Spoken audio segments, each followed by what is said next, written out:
वयुदरिकुमुल मौत वलौ कुन्तुम फी बुरूजिम मुशय्यदा। कुरान ऐलान करता है शीशे के महल बनाने वालों और ईंट और गारे के मकान बनाने वालों, एक मंजिल नहीं दो मंजिल बनाने वालों, तीसरे मंजिल बनाने वाले, चौथे मंजिल बनाने वाले, पांचवें मंजिल बनाने वाले, तुम ये सोचते हो कि मुझे मौत नहीं आएगी लिहाजा तुम्हें भी मौत आ पकड़ेगी। इदा जा अजलहु ला यस्ताखिरून साअतन व ला यस्तक़दिमून। मौत एक घड़ी ना आगे आएगी न एक घड़ी पीछे आएगी, बल्कि मौत अपने वक्त पे आके रहेगी। लिहाजा मौत के बारे में किसी को पता नहीं कि मेरी मौत कब आएगी, किस घड़ी आएगी, कौन से वक्त में आएगी। जामिया जिंदाबाद। तौरेत नाजिल हुआ, रद्दो बदल हो गया, मगर ये किताब आखिरी किताब थी और ये किताब आखिरी किताब है। इस किताब के बाद कोई किताब आने वाले नहीं और जिस नबी के ऊपर ये किताब नाजिल हुई है लिहाजा वो नबी भी, वो नबी आखिरी नबी, उस नबी के बाद कोई नबी आने वाला नहीं है, क्योंकि अल्लाह के नबी इरशाद फरमाता है अना खातिमुन नबीयीन ला नबी यबादी, कि मैं खातिमुन नबीयीन हूँ, मेरे बाद कोई नबी नहीं आएगा, लिहाजा कोई नबी नहीं आएगा तो इसी तरीके से कोई वही नहीं उतरेगा।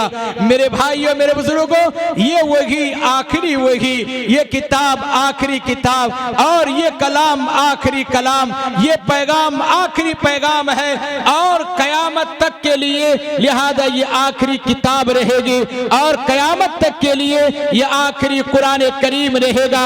लिहाजा ये कुरान एक ऐसा निजाम लेकर के आया और ये कुरान एक ऐसा वसूल लेकर के आया है कि कयामत तक ये इसका वसूल चलता रहेगा, दमकता रहेगा, चमकता रहेगा।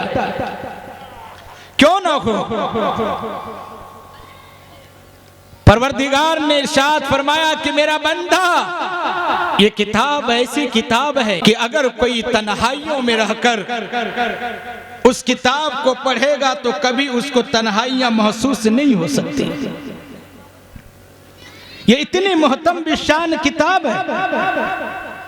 अगर कोई मजमे के अंदर पढ़ता है तो मजमे के अंदर सन्नाटा छा जाता, कल्ब के अंदर सुकून मिलता।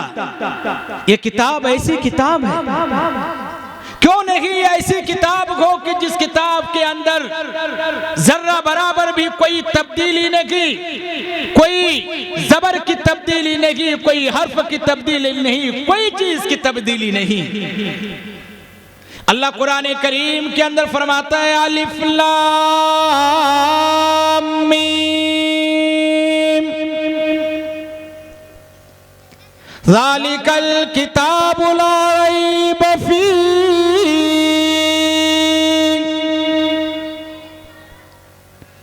परवरदिगार ऐलान कर रहा है, आज नहीं 1400 साल पहले ऐलान किया, आज भी ऐलान करता है, कयामत तक ये ऐलान होता रहेगा। हुफ़ाज़े किराम पढ़ते रहेंगे, कारी कुरान पढ़ते रहेंगे, मुफस्सिरीन पढ़ते रहेंगे, मुहद्दिसीन पढ़ते रहेंगे, मुहक्किकीन पढ़ते रहेंगे, मुफ्तियाने किराम पढ़ते रहेंगे। अलिफ लाम मीम ज़ालिकल किताबु ला रैब फीह।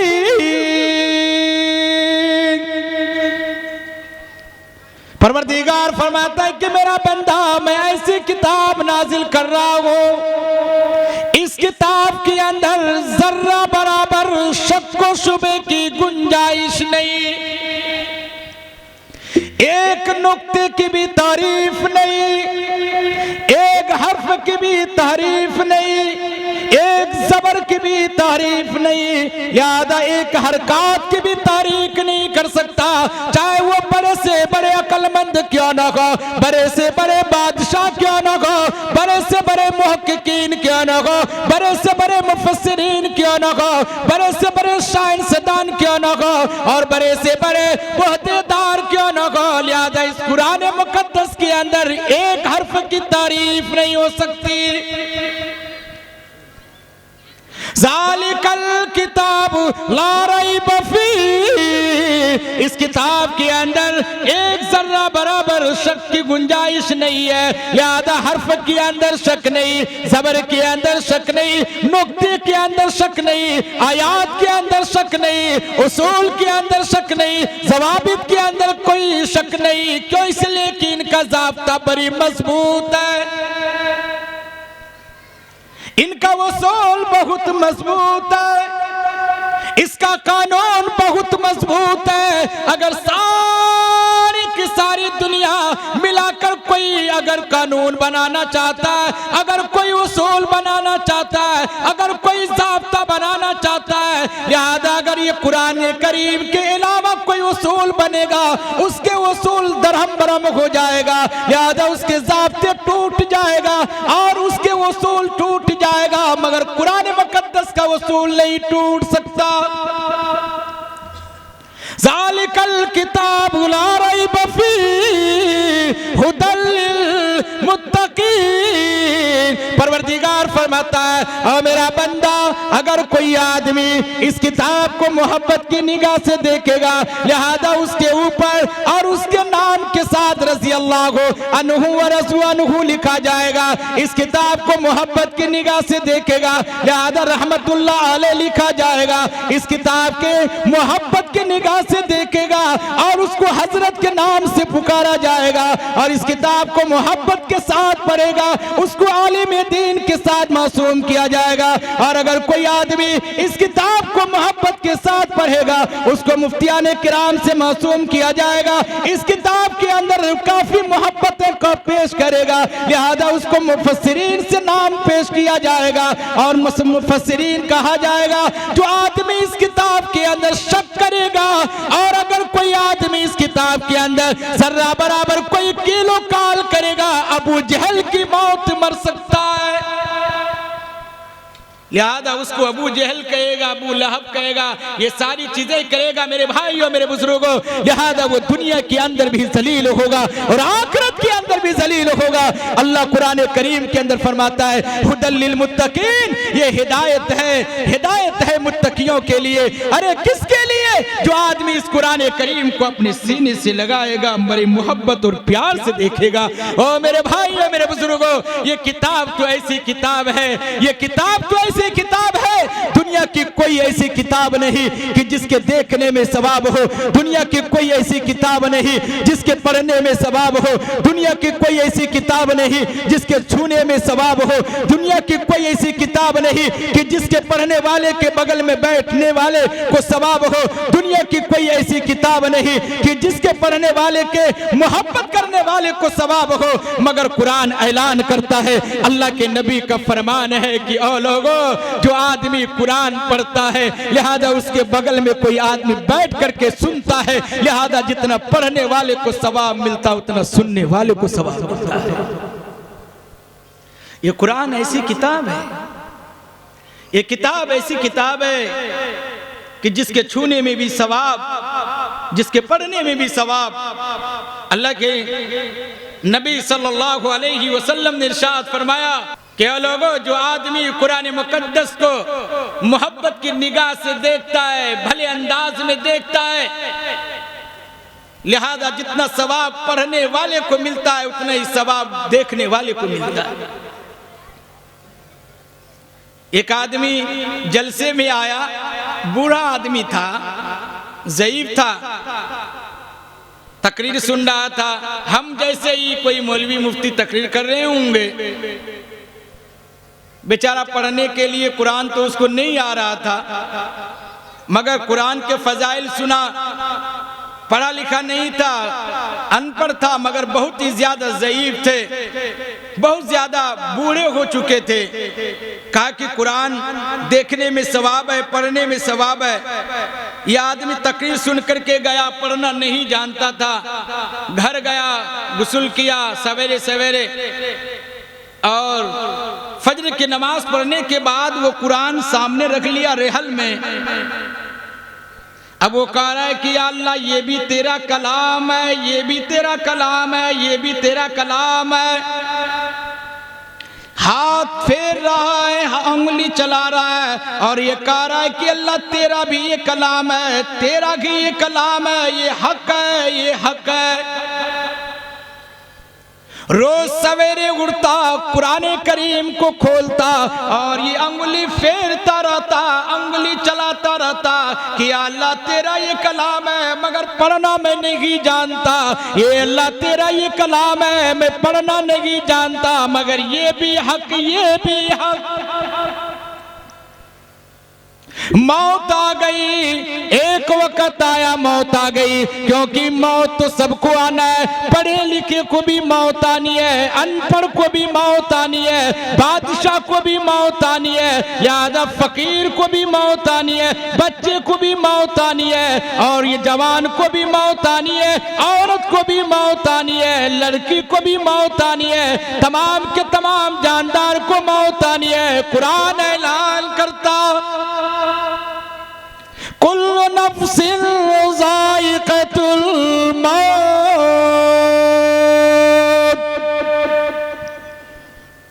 परवरदिगार साहब फरमाता है कि आप टीले में रहने वाला, आप बिल्डिंग में रहने वाला और शीशे के मकान में रहने वाला, आप बड़े से बड़े ओहदेदार में रहने वाला, सुन लो मौत तुम्हें आ जाएगी। वयुदरिकुमुल मौत वलौ कुंतुम फी बुरूजिम मुशय्यदा। कुरान ऐलान करता है शीशे के महल बनाने वालों और ईंट और गारे के मकान बनाने वालों, एक मंजिल नहीं दो मंजिल बनाने वालों, तीसरे मंजिल बनाने वाले, चौथे मंजिल बनाने वाले, पांचवें मंजिल बनाने वाले, तुम ये सोचते हो कि मुझे मौत नहीं आएगी लिहाजा तुम्हें भी मौत आ पकड़ेगी।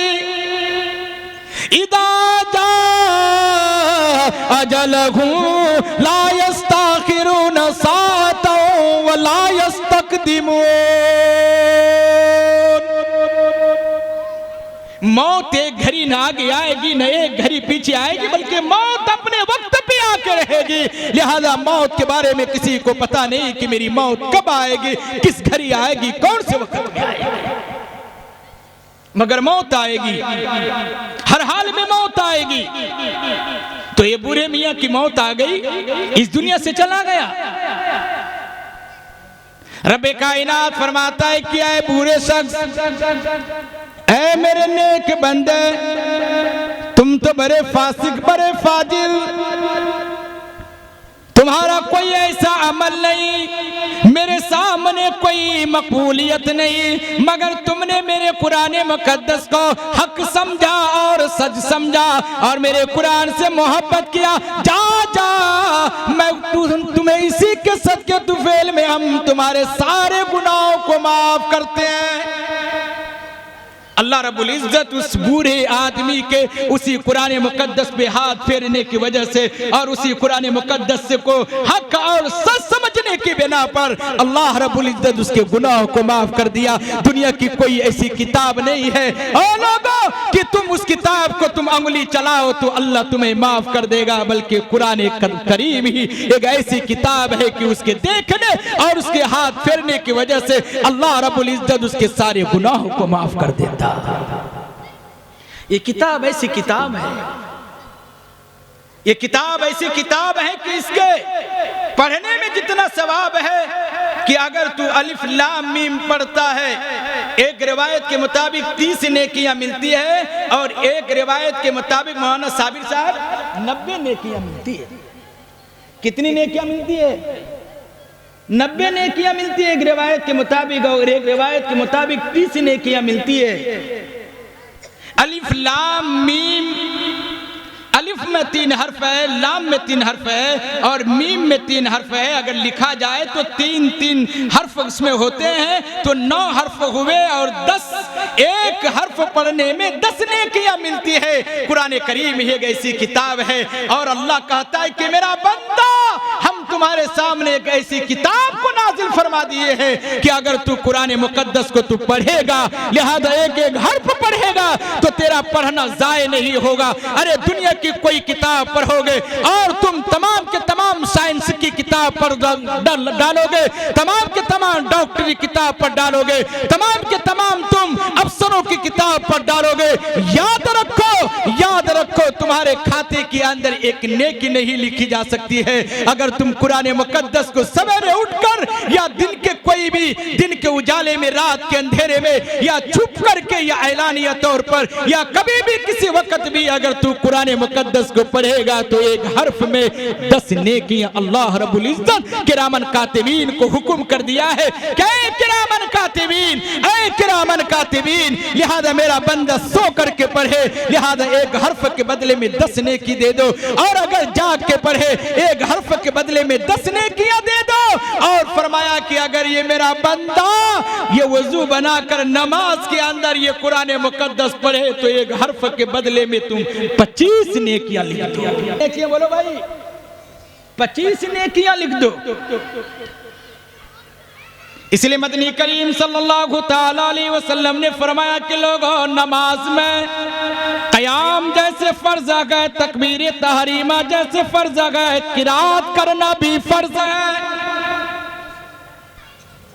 अगर तू किरात किया करता है अल्लाह अकबर बोल करके और रब्बे कायनात की तारीफ बयान करता है, बिस्मिल्लाहिर रहमानिर रहीम, अल्हम्दुलिल्लाहि रब्बिल आलमीन। या अल्लाह मैं तो हाथ बात कर खड़ा हूँ, तेरी तारीफ बयान करता। इधर ये आदमी खड़ा होकर रब्बे कायनात की तारीफ बयान करता है, अल्लाह की तौसीफ को बयान करता है, अल्लाह की कुदरत को बयान करता है, अल्लाह की उलूहियत को बयान करता है, अल्लाह की रबूबियत को बयान करता है, लिहाजा अल्लाह की सिफात को बयान करता है, अल्लाह की जात को बयान करता है। रब्बे कायनात कहता है फरिश्ते, लिहाजा किरामन कातिबीन एक एक हर्फ के बदले में 25-25 नेकियां लिख दो। इधर ये भी इधर वो भी, दोनों चल रहा है। इधर पढ़ने की भी नेकियां मिल रही है और इधर ये अल्लाह की तारीफ बयान करता है, अल्हम्दुलिल्लाहि रब्बिल आलमीन।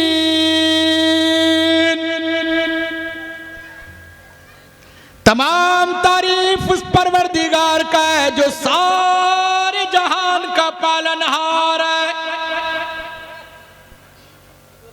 कसम खुदा की आयत आप पढ़ेंगे, इस सूरत को पढ़ेंगे, इसलिए रब्बे कायनात हर रिकात में पढ़ने का हुक्म दिया।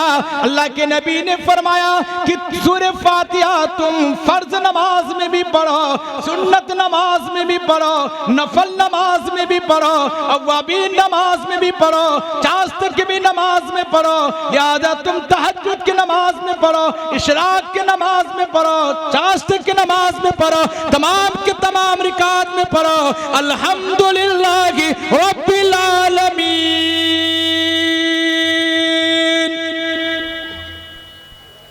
कि मेरा बंदा ये समझ रहा है कि मैं दुकान कर लिया मेरे घर आबाद होगा, मैं खेती कर लिया मेरे घर के अंदर फरावानी आ जाएगी, लिहाजा मैं जमीन खरीद लिया लिहाजा मेरे घर बन जाएंगे, मैंने दुकान कर लिया मेरी तिजारत बढ़ जाएगी, मुझे नौकरी मिल गई मेरे घर के अंदर खुशहाली आ जाएगी। रब्बे कायनात कहता है कि ना ना, बल्कि रिस्क तो मैं देता हूँ, ऐ मेरे बंदे तुम्हें यकीन नहीं। इसलिए सबसे पहले हर रिकात में अल्लाह ये कहलवाना चाहता है कि मेरा बंदा तुम मुझे रब मानो कि मैं रब हूँ, लिहाजा पालने वाला कोई दूसरा नहीं है। पालने वाला तेरी जमीन नहीं, पालने वाला तेरी दुकान नहीं, पालने वाला तेरी तिजारत नहीं, पालने वाला तेरे मकान नहीं, पालने वाला तेरी नौकरी नहीं, पालने वाला कोई और चीज नहीं, पालने वाला तो रब्बे कायनात की जात है। अल्हम्दुलिल्लाह रब्बिल आलमीन, तमाम तारीफ उस परवरदिगार का है जो सारे जहान का पालनहार है, जो सारे जहान का पालनहार है। बंदा इधर अल्लाह की तारीफ बयान करता है, अल्लाह ताला की तौसीफ बयान करता है, अल्लाह की रबूबियत को बयान करता है। है मेरा बंदा, है मेरा बंदा, पालता मैं हूँ, कोई दूसरा नहीं पालता है। लिहाजा मैं तुम्हें रिस्क देता हूँ, कोई दूसरा रिस्क देने वाला नहीं है। लिहाजा मैं तुम्हें इज्जत देता हूँ, कोई दूसरा तुम्हें इज्जत देने वाला नहीं है। वो तो इज्जत मंतशा, वो तो जिल्ल मंतशा, मैं जिसे चाहूँ इज्जत दूं, मैं जिसे चाहूँ जलील कर दूं, ये मेरी मर्जी। इधर बंदा अल्लाह ताला की तारीफ बयान करता है और अल्लाह कहता है कि ऐ किरामन कातिबीन, इसके एक एक हर्फ के बदले में 10-10 नेकियां लिख दो और 25-25 नेकियां लिख दो। और मेरे भाइयों, मेरे बुजुर्गों, दुनिया की कोई ऐसी किताब नहीं है कि आप अगर उसको पढ़ेंगे तो आपको एक हर्फ के बदले में 10 नेकियां मिलेंगी। कोई ऐसी किताब नहीं। मगर ऐ मुसलमानों, अफसोस का मकाम है जिस किताब के निस्बत पे ये दस्तार बंदी का जलसा सजाया गया और आप ठेले और मेले के अंदर पड़े हुए हैं। अरे जिस किताब को सुनने में सवाब, जिस किताब को पढ़ने में सवाब, और जिस किताब को देखने में सवाब, और जिस किताब के पढ़ने वाले के चेहरे को देख लीजिए, कसम खुदा की, मदनी करीम सल्लल्लाहु अलैहि वसल्लम ने इरशाद फरमाया कि अरे जिसने उलमा के चेहरे को देख लिया, हुफ्फाज के चेहरे को देख लिया, उलमा के चेहरे को देख लिया, गोया कि वो नबी के चेहरे को देख लिया, और जो नबी के चेहरे को देख लिया गोया वो अल्लाह के चेहरे। ऐसे खूबसूरत चेहरे को देख छोड़ करके कोई बाजार के अंदर अय्यारियां करता है, बाजार के अंदर मक्कारियां करता है, अय्यारियां और मक्कारियां किया करता है। इसलिए मेरे भाइयों, मेरे बुजुर्गों, ये किताब है, एक ऐसी किताब है कि अल्लाह रब्बुल इज्जत ने फरमाया कि मेरा बंदा, तुम इस किताब को तुम तन्हाइयों में पढ़ोगे। अरे तुमको जब भूख लग जाएगी और तुम भूख की वजह से बिलबिलाते हुए नजर आओगे, और ये भूख की वजह से तुम चीखते पुकारते हुए नजर आओगे, लिहाजा तुम कुरान करीम को खोल लो, तुम कुरान करीम को खोल लो, तुम कुरान करीम पढ़ते जाओगे, लिहाजा तुम आसूदा होते जाओगे, तुम्हारे पेट भरता हुआ चला जाएगा, लिहाजा तुम्हारे भूख मिट जाएंगे। ये किताब तो एक ऐसी किताब है